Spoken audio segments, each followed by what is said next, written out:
সাংবাদিক বন্ধুগণ আমাদের সাথে উপস্থিত আছেন।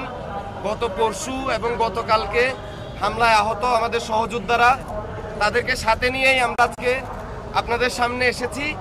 কারণ গতকাল থেকে আমরা বিচার চাইতে যখন বৈষম্য বিরোধী ছাত্র আন্দোলনের অফিসে যাই এবং দ্বিতীয় দফা হামলার বিচার চাইতে গিয়ে দ্বিতীয় দফা হামলার শিকার হই, তারপর থেকে আমাদের সাথে যা যা কিছু ঘটছে আমাদের মনে হয়েছে দেশবাসীর সেটা জানা দরকার।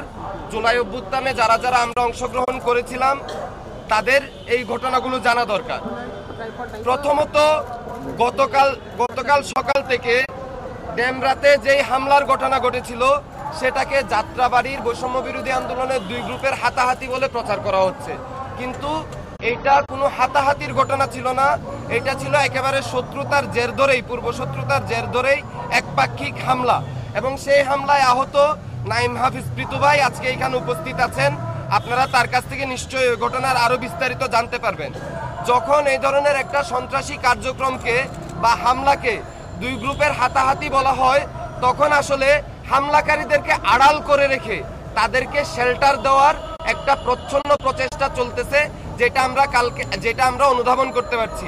এবং গত পরশু যারা ডেমরাতে নাইম প্রীতু ভাই, বাদশা ভাই সহ বাকিদের উপর হামলা করেছিল, গতকালকে যখন বৈষম্য বিরোধী ছাত্র আন্দোলনের কেন্দ্রীয় কার্যালয়ে দ্বিতীয় দফা হামলা চালানো হয়, তখন সমন্বয়কদের উপস্থিতিতে ওই লোকগুলো দ্বিতীয়বারের মতো গতকালকেও হলো আমাদের সদস্যদের গায়ে হাত দিছে। দ্বিতীয় যে পয়েন্টটা সেটা হলো বৈষম্য বিরোধী ছাত্র আন্দোলন কারো বাপের প্ল্যাটফর্ম না। শেখ হাসিনা বলছিল দেশটা তার বাপের, টিকতে পারে নাই। এখন যদি আন্দোলনকারীদেরকে বাদ দিয়ে আপনারা মনে করেন এই প্ল্যাটফর্ম আপনাদের বাপের, আপনারাও টিকতে পারবেন। সকল রাজনৈতিক মতাদর্শের, সকল ধর্মীয় বিশ্বাসের, সকল সামাজিক বাস্তবতার ঊর্ধ্বে গিয়ে আমরা ন্যায্যতার ভিত্তিতে সন্ত্রাসের বিরুদ্ধে দাঁড়াবো বলে, ফেসিবাদের বিরুদ্ধে দাঁড়াবো বলে, অন্যায়ের বিরুদ্ধে দাঁড়াবো বলে একটা ন্যায্যতার ভিত্তিতে কমন প্ল্যাটফর্মে এসেছিলাম, যেটার নাম ছিল বৈষম্য বিরোধী ছাত্র আন্দোলন। এইখানে যদি তাদের কেন্দ্রীয় কার্যালয়ে যাওয়ার পর আমাদেরকে জিজ্ঞেস করা হয় যে আপনারা কোনো রাজনৈতিক দল থেকে বিলং করেন কিনা, এবং দুইজন আমাদের সাথে থাকা দুইজন বোন, একজন বোন এবং একজন ভাই যখন নিজেরাই হাত তুলে জানান যে ভাইয়া আমরা গণ অধিকার পরিষদের রাজনীতির সাথে সংযুক্ত, তখন যখন তাদেরকে আলাদা রুমে নিয়ে গিয়ে হামলা করা হয়, তাদেরকে রাজনৈতিক ট্যাগিং দিয়ে হামলা করা হয়, আমরা মনে করি এখানে জুলাই অভ্যুত্থানের যেই স্পিরিট, যে স্বপ্ন, সেই স্বপ্নের উপর আঘাত করা হয়। কারণ জুলাই অভ্যুত্থানে যেমন যারা সমন্বয়ক তাদের ভূমিকা ছিল, তেমনি গণ অধিকার পরিষদেরও ভূমিকা ছিল, তেমনি বাম ছাত্র সংগঠনগুলোরও ভূমিকা ছিল, তেমনি বিএনপি, জামাত সহ বাংলাদেশের যতগুলো ফেসিবাদ বিরোধী রাজনৈতিক শক্তি আছে প্রত্যেকের এখানে ভূমিকা ছিল। কিন্তু আজকে যখন বৈষম্য বিরোধী ছাত্র আন্দোলনকে একটি সার্বজনীন প্ল্যাটফর্ম না রেখে একটি রাজনৈতিক উদ্দেশ্যে, বলা যায় একটি রাজনৈতিক উদ্দেশ্যে তাদের মতের সাথে অমিল হলেই আপনি বাম, আপনি শিবির, আপনি অমুক, আপনি তমুক বলে মাইনাস কালচারের যে রাজনীতিটা শুরু হয়েছে, এই মাইনাস কালচারের রাজনীতিটা ভয়াবহ, এটা আমাদেরকে বুঝতে হবে। 3 নাম্বার যে পয়েন্টটা সেটা হলো সোফলি আমরা গতকালকে যেটা হলো উইটনেস করেছি, সেটা হলো আমাদের উপর যখন হামলা হয় তখন সেখানে উপস্থিত সাংবাদিক ভাইরা তথ্য সংগ্রহ করতে গেলে তাদেরকে তথ্য সংগ্রহে বাধা দেওয়া হয় এবং তাদেরকে আলাদা রুমে ডেকে নিয়ে অবরুদ্ধ করে তাদের কাছে যেই ফুটেজগুলো তারা সংগ্রহ করেছিল সেগুলো তাদের ডিভাইস থেকে মুছে দেওয়া হয়। পরবর্তীতে যখন বৈষম্য বিরোধী ছাত্র আন্দোলনের আহ্বায়ক হাসনাত আবদুল্লাহ সেখানে উপস্থিত হন, তখন গণমাধ্যম কর্মীরা তাকে ওই বিষয়টি অবগত করেন। কিন্তু গতকাল সন্ধ্যার পর প্রকাশিত প্রেস ব্রিফিং, তাদের প্রেস রিলিজ কিংবা এখনো পর্যন্ত কোনো বক্তব্যে সেই বিষয়ে তারা কোনো টু শব্দও করতে রাজি না।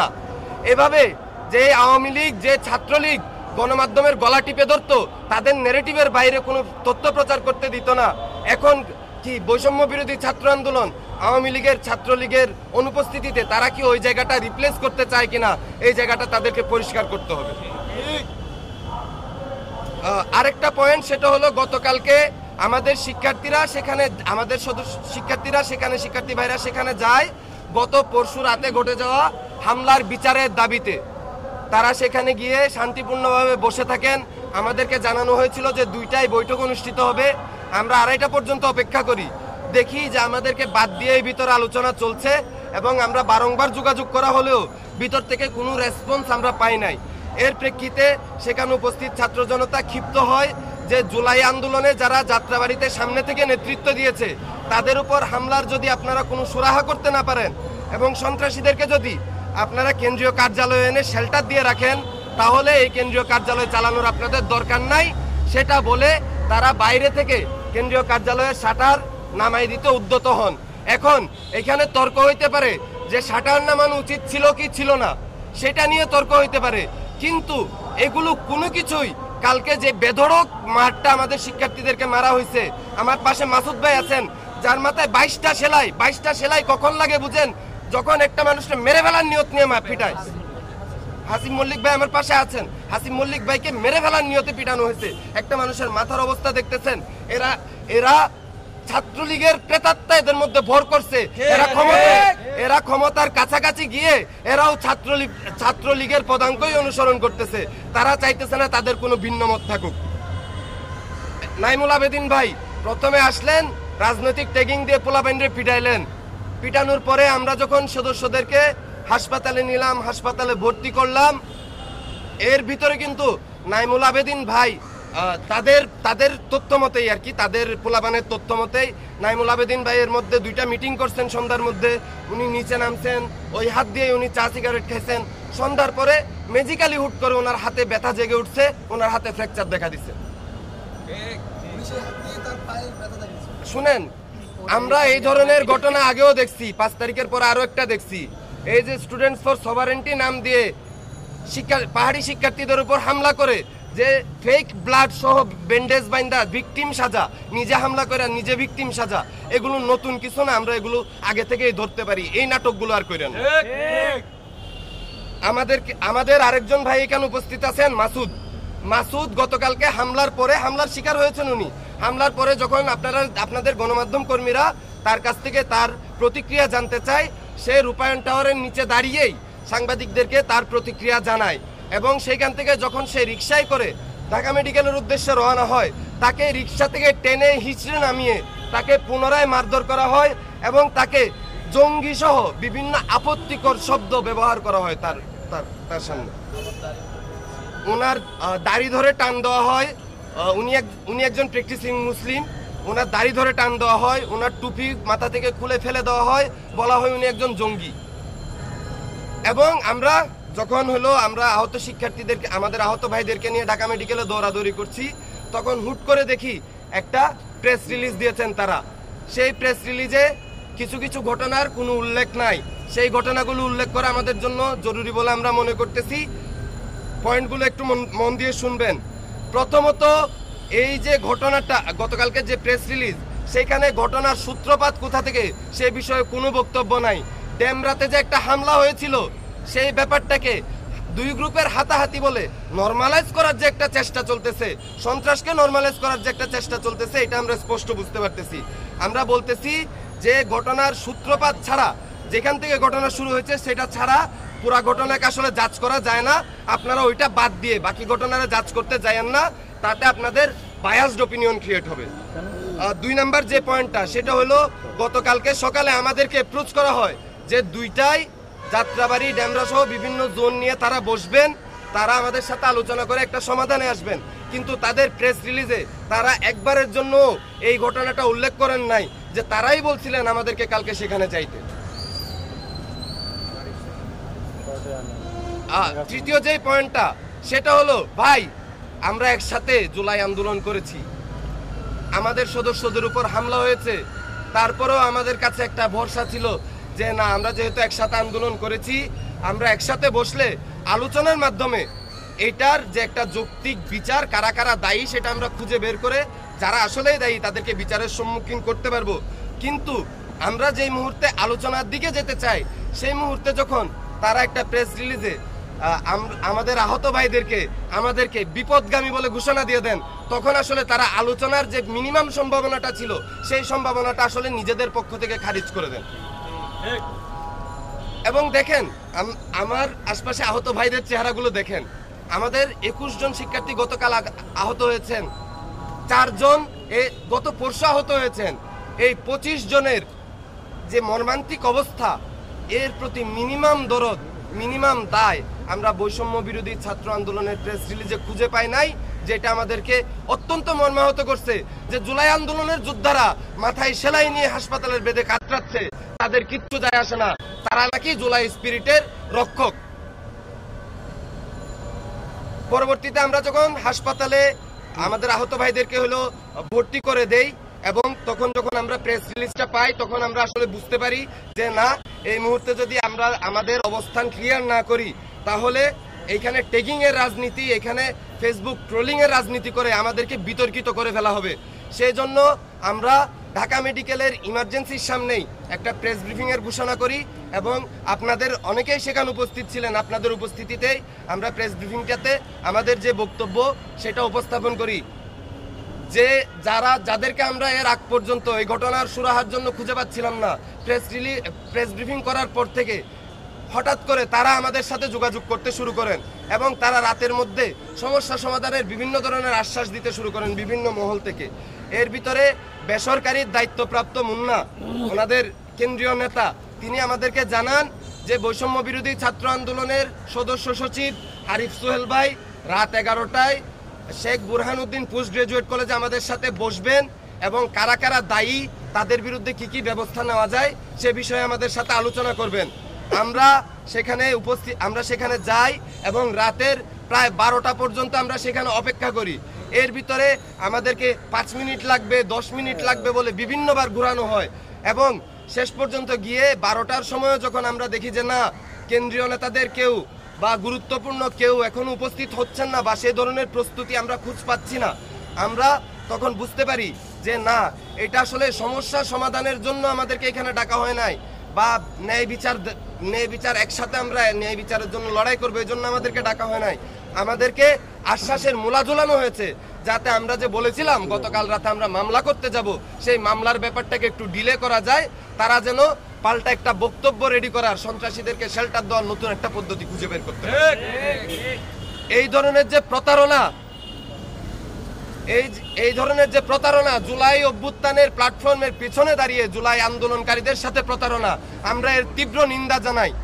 এবং গতকাল থেকে দেখবেন যে শাটার নামানোর ঘটনাকে কেন্দ্র করে তারা সিসিটিভি ফুটেজের একটা খণ্ড অংশ প্রচার করে যাচ্ছে। তাদের কাছে যদি ফুটেজ থাকে, পুরো ঘটনার ফুটেজ তারা প্রকাশ করুক, জাতির সামনে স্পষ্ট হয়ে যাক কে কারা হামলা করছে, কে কোন অবস্থানে ছিল। তারা প্রচার করতেছে আমরা নাকি তাদের অফিস ভাঙচুর করতে গেছিলাম।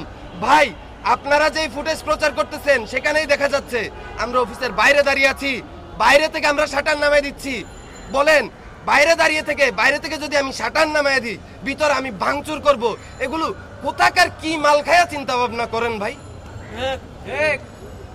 কালকে রাত থেকে যারা প্র্যাকটিসিং মুসলিম আছে তাদেরকে এক্সট্রিম রাইটিস্ট, তারপরে হলো আমাদের মতো যারা হলো একটু মুক্ত চিন্তার কথাবার্তা বলে আমাদের মধ্যে, তাদেরকে এক্সট্রিম লেফটিস্ট প্রমাণ করার জন্য ফেসবুকে হলো একটা দেখলাম ট্রল গ্রুপ হলো খুব নিয়োজিত হয়েছে। আমরা হলো সোশ্যাল মিডিয়াতে গেলেই মোটামুটি আমাদেরকে হেনস্থা করে একটা বাজে অবস্থা।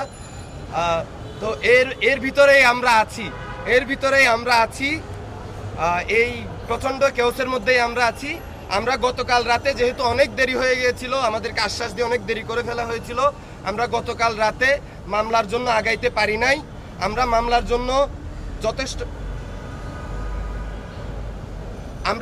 জন্য আমাদের যেই ডকুমেন্টেশন রেডি করার প্রয়োজন ছিল সেই ডকুমেন্টেশনগুলো আমরা রেডি করেছি। আমাদের কাছে যে তথ্য প্রমাণগুলো ছিল সেগুলো আমরা সাজিয়েছি। আজকে আমাদের আহত ভাইরা তাদের নিজেদের জবানেই আপনারা শুনবেন আসলে কি কি ঘটেছিল, এবং এই প্রেস ব্রিফিংটা শেষ করে আমরা হলো থানায় যাব এবং পুলিশের কাছে আমরা আজকে মামলা দায়ের করে আসব। আমি হলো ব্রিফিং এর এই পর্যায়ে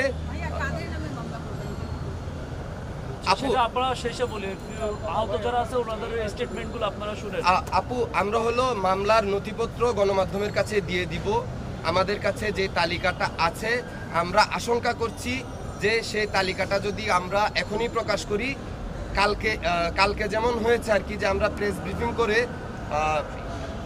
ব্রিফিং করে হলো হসপিটালের ভিতরে যাই, গত পরশু যেটা হয়েছে যে আমরা মার খেয়ে বিচার চাইতে যাওয়ার আগেই হলো এই হামলার ঘটনাকে হতাহতের এই হাতাহাতির ঘটনা বানাই দেওয়া, এই ধরনের কোনো স্টেপ ওই পক্ষ থেকে আসতে পারে, সন্ত্রাসীদের বাঁচানোর জন্য কোনো স্টেপ আসতে পারে। এই জন্য আমরা নামগুলো এক্ষুনি প্রকাশ করছি না। তবে আমরা মামলা হওয়ার সাথে সাথে, মামলা করার সাথে সাথে আমরা মামলার নথিপত্র নিয়ে গণমাধ্যমের সামনে আসব এবং সমস্ত ডিটেলস আপনাদের সাথে শেয়ার করব। আচ্ছা, আমার নাম তানজিদ মোহাম্মদ সোহরাব রেজা। আমি international university of business, agriculture and টেকনোলজিতে পড়ছি। গত জুলাই আন্দোলনে আমি আমাদের বিশ্ববিদ্যালয় ক্যাম্পাস থেকে সহসমন্বয়ক হিসেবে দায়িত্ব পালন করেছি 5 আগস্ট পর্যন্ত। 6 আগস্টে আমার মনে হয়েছে যে কারণে আমরা এই প্ল্যাটফর্মের সৃষ্টি করেছিলাম, সেই জায়গাটি হলো এখন আমরা সফল এবং আমরা এখন যার যার মতো করে যার যার মতাদর্শ চর্চা করতে পারি, যার যার রাজনৈতিক লাইন চর্চা করতে পারি। সেই জায়গা থেকে আমি ওখান থেকে সরে আসি, ওই প্ল্যাটফর্ম থেকে সরে আসি এবং আমাদের যে একটি সামাজিক প্ল্যাটফর্ম ছিল সেই প্ল্যাটফর্মে আমরা কাজ করতে থাকি। তারপরেও যদি মনে করেন যে না, ব্যক্তিগত কোনো আক্রোশ বা পদ না পাওয়ার জায়গা থেকে আমরা এগুলো করতেছি, তাইলে হলে আমরা বলি যে আমরা তাদের কাঠামোর বাইরে থাকার পরেও আমরা কিন্তু জুলাই প্রোক্লেমেশনের যে প্রোগ্রামটা ছিল সেখানে মাশাআল্লাহ আমাদের বেশ ভালোই উপস্থিতি ছিল এবং এটার জন্য তাদেরকে আমাদের বলা লাগে নাই। আমরা জুলাই আন্দোলনকারী হিসেবে নিজেরা দায় অনুভব করে সেখানে উপস্থিত হয়েছিলাম।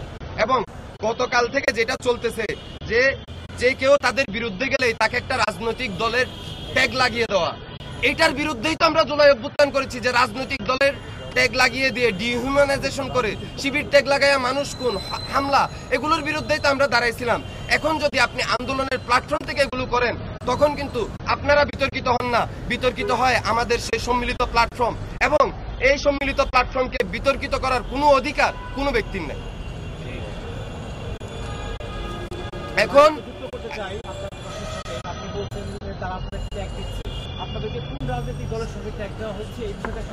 দেখুন, আমি এই জিনিসটা আপনারা শেষ করি ভাই, দয়া করে আমার দুটা প্রশ্ন। একটা হচ্ছে আপনাদেরকে কোন রাজনৈতিক দলের সঙ্গে ট্যাগ দেওয়া হচ্ছে, আর আজকে যে বিষয় নিয়ে আপনারা এখানে সাংবাদিকদের মুখোমুখি হয়েছেন, যতটুকু আমরা বিভিন্ন গণমাধ্যম সূত্রে জেনেছি যে আপনাদের সাথে যাদের ঝামেলা হচ্ছে একজন কেন্দ্রীয় সমন্বয়কের সাথে, আপনারা এখানে সেই নামটা স্পষ্ট করেন এবং সেই সাথে আপনাদেরকে কোন ধরনের ট্যাগ দেওয়া হচ্ছে সেটা আপনারা এখানে স্পষ্ট করেন। আরেকটা বিষয় দেখলাম যে আপনারা সমঝোতা চাচ্ছিলেন, আমরা শিকার হয়েও একটা মানুষ এখানে তাদের জীবন যখন বিপন্ন, আপনারা আসলে কি ধরনের সমঝোতা চাচ্ছিলেন সেটা আমার জানার বিষয়। আইনের কাছে না যে আপনারা কেন লেনদি করলেন, তার মানে আপনাদের কি স্বার্থ জড়িত ছিল? আচ্ছা ভাইয়া, আমরা তো সবাই জুলাই আন্দোলনের সহযোদ্ধা এবং হলো যারা হামলা করেছিল তারা কিন্তু বৈষম্য বিরোধী ছাত্র আন্দোলন যে প্ল্যাটফর্মটা আছে সেটার কাঠামোর ভিতরের কেউ নয় এবং আমরা নিজেরাও কাঠামোর কেউ নয়। সুতরাং ওই জায়গাতে আমরা মনে করেছি যে হলো বৈষম্য বিরোধী ছাত্র আন্দোলনের, যেহেতু তারা আন্দোলনের প্ল্যাটফর্ম হিসেবে এখন এক্সিস্ট করছে, তাদের জুলাই আন্দোলনকারীদের উপর হামলার ঘটনায় তাদেরকে আমরা যদি তাদের সাথে বসি, তারা আমাদের সাথে যুক্ত হয়ে ন্যায় বিচারের জন্য আমরা একসাথে লড়াই করতে পারবো। আমরা এই আশাতেই হলো এই আশাতেই যে আইনানুগ যে ব্যবস্থাটা সেই প্রক্রিয়াটা সহজ হবে, এই আশাতেই হলো আমরা তাদের কাছে গেছিলাম। আমরা কোনো সমঝোতার জন্য যাই নাই এবং আমরা তাদেরকে স্পষ্টভাবে জানাইছি যে আপনাদের কাঠামোর ভিতরে থেকে যারা হইলো এদেরকে শেল্টার দিতেছে, এই সন্ত্রাসীদেরকে শেল্টার দিতেছে, আপনারা তাদেরকে বহিষ্কার করেন। এই জায়গাটাতে গিয়ে আপনি হয়তো বলতে পারেন যে এই জায়গাটাতে আমরা সমঝোতা চাইতেছি কিনা। না ভাই, এই জায়গাটাতেও আমরা সমঝোতা চাই না। আচ্ছা, এখন হলো আরেকটা ব্যাপার, যেটা হলো যে কোন দলের ট্যাগ লাগানো হয়েছে। ভাই, এক দলের ট্যাগ লাগাইলে তো বুঝতাম, এক দলের ট্যাগও লাগায় নাই। গতকালকে নাইমুল আবেদিন ভাই এসে শিক্ষার্থীদের সাথে প্রথম কনভারসেশন ওনার এইখানে বৈষম্য বিরোধী ছাত্র আন্দোলন প্ল্যাটফর্মের বাইরে অন্য রাজনৈতিক বিশ্বাসের বা অন্য রাজনৈতিক দলের কে আছেন, হ্যাঁ, রিফাত রশিদ এই প্রশ্ন করেন। তখন আমাদের উপস্থিত থাকা দুইজন স্বেচ্ছায় হাত তুলে বলেন যে আমার সহযোদ্ধার উপর হামলা হয়েছে, এই জন্য আমি এসেছি, কিন্তু আমি বৈষম্য বিরোধী ছাত্র আন্দোলনের নয়, আমি গণ অধিকার পরিষদের রাজনীতির সাথে সংযুক্ত। তখন তাদের যেই সমন্বয়ক সাইটটা ছিল সেইখান থেকে বলা হয় আমরা নাকি ছাত্রলীগ, ছাত্র দল, ছাত্র অধিকার পরিষদ এবং শিবির মিলে আমরা বামরা মিলে আমরা তাদের অফিস ভাঙচুর করতে গিয়েছি এবং তাদের নির্দেশনাতে এর পরপরই, এই ট্যাগিং দেওয়ার পরপরই আমাদের উপর হামলা হয়। উল্লেখ্য, যারা ডেমরাতে হামলা করেছিল, আমরা যখন বৈষম্য বিরোধী ছাত্র আন্দোলনের অফিসের সামনে অবস্থান নেওয়া, তখন তারাও সেখানে ছিল। যদি দুইটাই একটা তারা কোনো কিছু করতেই না চাইতো, যে জিনিসটা তারা প্রেস ব্রিফিং প্রেস রিলিজ হলে এড়াই গেছে, তাইলে তাদেরকে ডেকে আনা বা আমাদেরকে ডাকা, এই জিনিসটা আসলে তারা কোন চিন্তা থেকে করছে এই জায়গাটা তাদের হলো ক্লিয়ারিফাই করা দরকার। এখন হলো আমি মনে করি আমাদের যে আহত ভাইরা আছেন তারা গত 2 দিন আপনাদের গণমাধ্যমের সামনে আসতে পারেন নাই তাদের শারীরিক কন্ডিশনের কারণে। আমার মনে হয় দেশবাসীর জানা উচিত, যেহেতু তারা জুলাই আন্দোলনের যোদ্ধা, তারা এখন কি কি ডিফিকাল্টিস ফেস করছেন এবং তাদের এই অবস্থা কেন সেটা দেশবাসীর জানা উচিত। এই জন্য আমি অনুরোধ করব সবার আগে যারা ড্যামরাতে আহত হয়েছিলেন সেখানে মূলত হাফেজ নাইম হামিদ পৃথু ভাইকে টার্গেট করে হলো হামলা করা হয়, কারণ উনি যাত্রাবাড়ি এলাকাতে চাঁদাবাজদের বিরুদ্ধে দাঁড়াইছেন, চাঁদাবাজরা ফেসিলিটেট করে এই হামলাটা করায় আসলে। তো আমি প্রথমে আপনাদেরকে অনুরোধ করব নাইম হামিদ পৃথু ভাইয়ের কথাগুলো শোনার। আপনি বহিষ্কার দাবি করছেন, সেরা কারা যাদের বহিষ্কার দাবি করছেন সেরা কারা?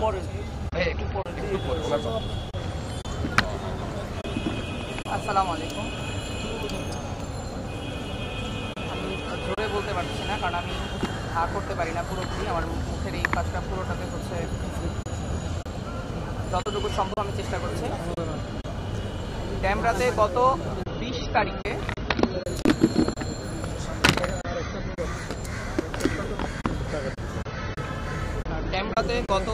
তারিখে একটি প্রোগ্রামের আয়োজন করা হয় বৈষম্য বিরোধী ছাত্র আন্দোলন প্ল্যাটফর্ম থেকে।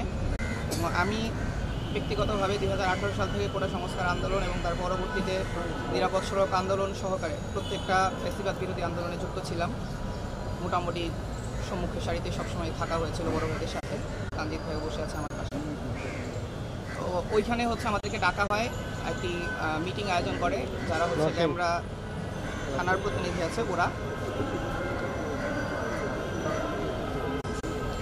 তারা আমাদেরকে ডাকে ওখানে মূলত যে প্রোগ্রামটা যেন বাস্তবায়ন করি এবং সবাই মিলে সুন্দর মতো একটা প্রোগ্রাম আয়োজন হয়। আমরা প্রায় 200-300 ছেলের মতো সেখানে যাই এবং মোটামুটি 3 থেকে 3.5 ঘন্টা লেট করে হচ্ছে রিফাত রশিদ ভাই সহকারে সবাই আসে, যে কারণে ওই টাইমের প্রোগ্রামটা অনেকে হচ্ছে ওই মুহূর্তে চলে যায়। আমরা মোটামুটি 50 থেকে 60 জনের মতো মানুষ সেখানে ওই সময় উপস্থিত ছিলাম। প্রোগ্রাম শেষ করে আমি 20 তারিখ রাতে রিফাত রশিদ ভাই, আমি এবং আহনাব ভাই সহকারে আসাদ বিন রনি ভাই, আমরা সবাই একসাথেই হচ্ছে ডিনার করি ওখানে। সময়টা সম্ভবত রাত 8:30 নাগাদ হবে। নির্ঝর ক্যাফেতে হচ্ছে আমরা ড্যামরাতে ওই সময়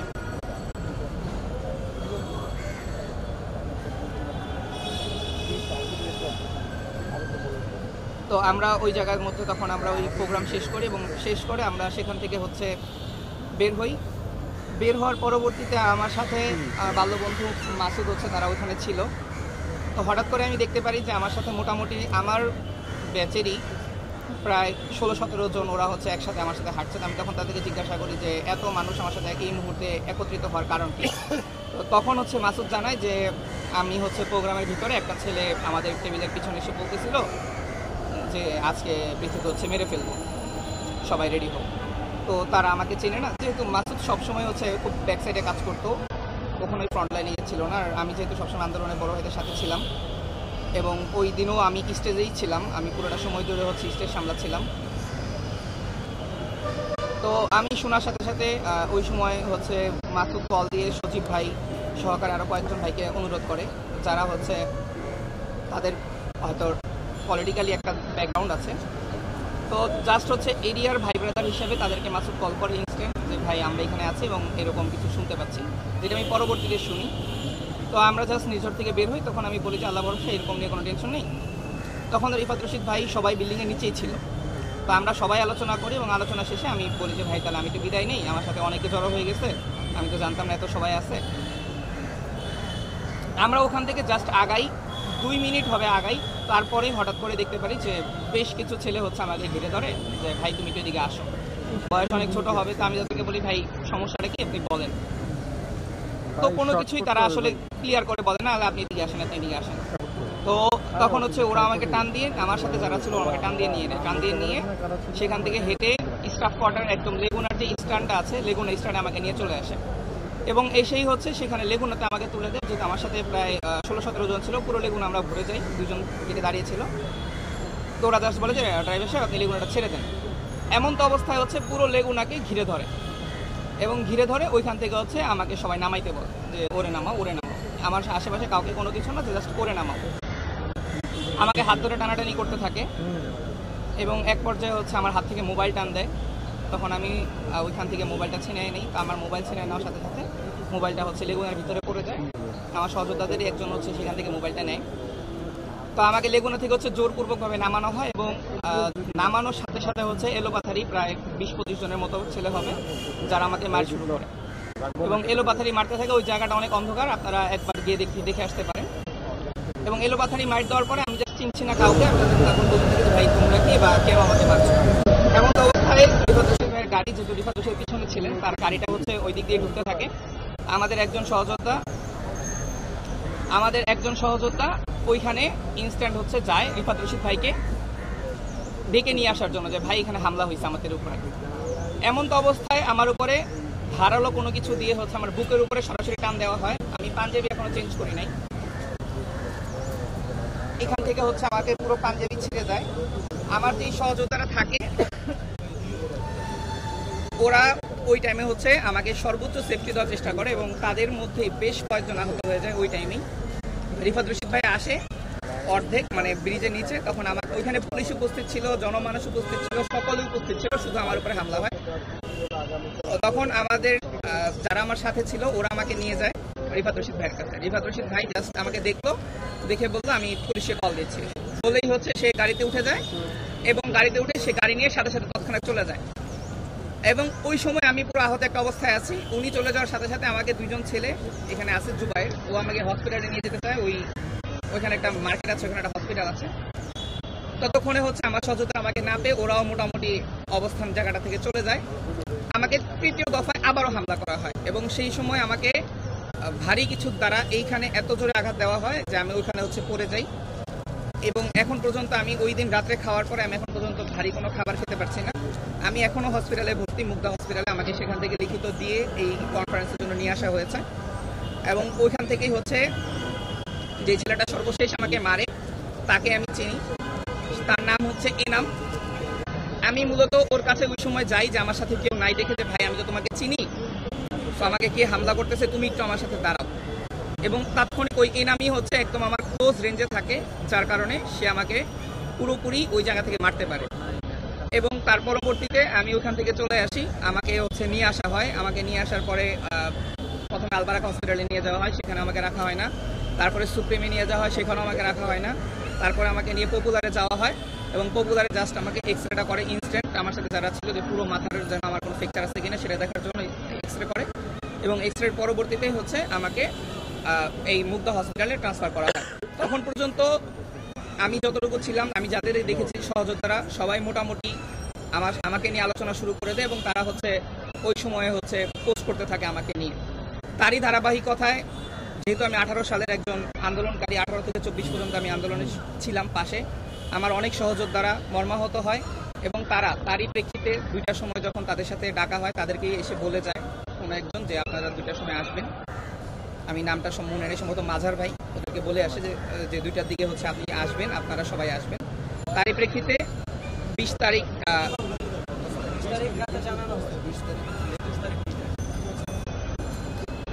তখন রাতের বেলা আমাকে হসপিটালে নিয়ে যাওয়া হয় এবং হসপিটালে আমি শুনেছি পরে নাইম ভাই সহকারে কয়েকজন ব্যক্তি গিয়েছিলেন আমাকে দেখতে, যদিও তখন আমার কোনো রকম সেন্স ছিল না। আমাকে শুই দেওয়ার পরবর্তীতে আমাকে নিচে একটা বেডে আমাকে শোয়ে রাখা হয় এবং পরের দিন প্রায় সকাল 10টার আগে আমার কোনো রকম সেন্স ছিল না। 10টার পরবর্তীতে আমি শুনতে পাই যে আমার সহযোদ্ধারা হচ্ছে এখানে আসছে আমার বিচার চাইতে।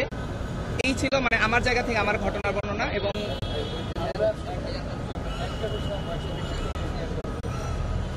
আমরা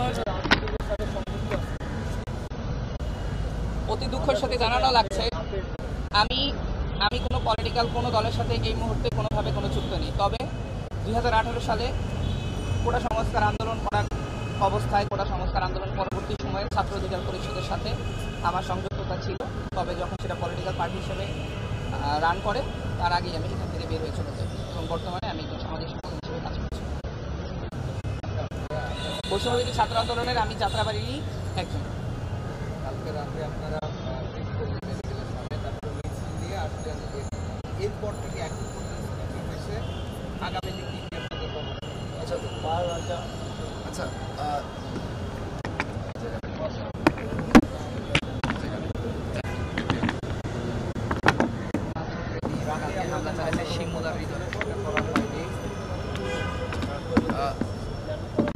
গতকাল হাসপাতালে প্রেস ব্রিফিং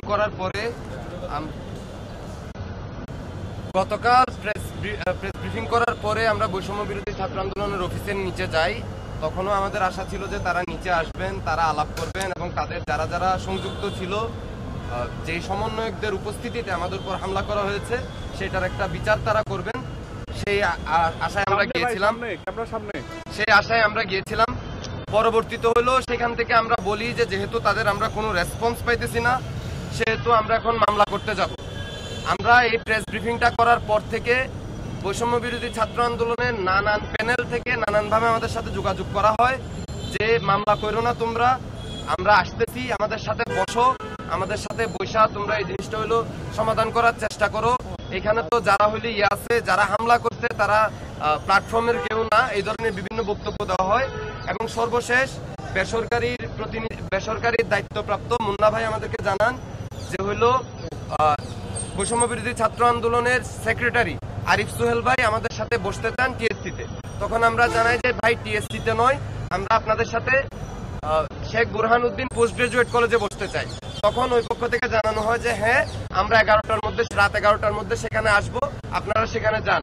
আমরা সেখানে উপস্থিত হই, রাত 12টা পর্যন্ত আমরা সেখানে অপেক্ষা করি, কিন্তু আমাদেরকে ওই 5 মিনিট লাগবে, 10 মিনিট লাগবে এভাবে করে 12টা পর্যন্ত অপেক্ষা করানোর পরেও তাদের কোনো সভাপতি বা সেক্রেটারির কেউই সেখানে উপস্থিত হন নাই। তখন হলো আমরা তাদেরকে জানিয়ে দেই যে আমরা এখন হলো আর আলোচনার কোনো এখানে সুযোগ নাই, আমাদের যা যা মনে হয়েছে আমরা আপনাদের সাইড শুনবো না, এখন আর আপনাদের সাইড শোনার সময় শেষ হয়ে গেছে। এখন আমরা যা যা দেখেছি, যা যা সাক্ষ্য প্রমাণ আমাদের কাছে আছে, তার ভিত্তিতে আমরা একলাই আইনিভাবে আমাদের লড়াইটা জারি রেখে যাব। আমাদের সাথে হলো আমাদের জুলাই আন্দোলনের সহযোদ্ধা এবং গণ অধিকার পরিষদের রাজনীতির সাথে সংযুক্ত অর্ণব ভাই উপস্থিত আছেন। তিনি হলো গতকালকে যে গণ অধিকার পরিষদের কর্মী, এই পরিচয় দিয়ে যে এই পরিচয়ে যে দুইজনকে আলাদা করে নিয়ে গিয়ে হামলা, ওই ব্যাপারে ভাই একটু কথা বলবেন। একটু আমি গণমাধ্যম কর্মীদের অনুরোধ করবো একটু শুনতে। আচ্ছা, ধন্যবাদ আপনাদের সবাইকে। দেখুন, গতকালকে যেই কাজটা করা হয়েছে সেটা একটি ন্যাক্কারজনক ঘটনা, যেটা আমরা দেখছি বিগত 16 বছরে ছাত্র